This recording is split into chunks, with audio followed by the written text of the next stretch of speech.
بسم الله الرحمن الرحيم تبارك الذي بيده الملك وهو على كل شيء قدير الذي خلق الموت والحياة ليبلوكم أيكم أحسن عملا وهو العزيز الغفور الذي خلق 7 سماوات طباقا ما ترى في خلق الرحمن من تفاوت فارجع البصر هل ترى من فطور ثم ارجع البصر كرتين ينقلب إليك البصر خاسئا وهو حسير ولقد زينا السماء الدنيا بمصابيح وجعلناها رجوما للشياطين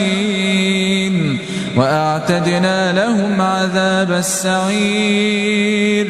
وللذين كفروا بربهم عذاب جهنم وبئس المصير إذا ألقوا فيها سمعوا لها شهيقا وهي تفور تكاد تميز من الغيظ كلما ألقي فيها فوج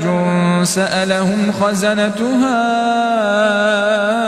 ألم يأتكم نذير قالوا بلى قد جاءنا نذير فكذبنا وقلنا ما نزل الله من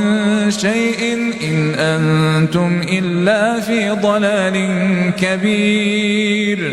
وقالوا لو كنا نسمع أو نعقل ما كنا في أصحاب السعير فاعترفوا بذنبهم فسحقا لأصحاب السعير إن الذين يخشون ربهم بالغيب لهم مغفرة وأجر كبير وأسروا قولكم أو اجهروا به إنه عليم بذات الصدور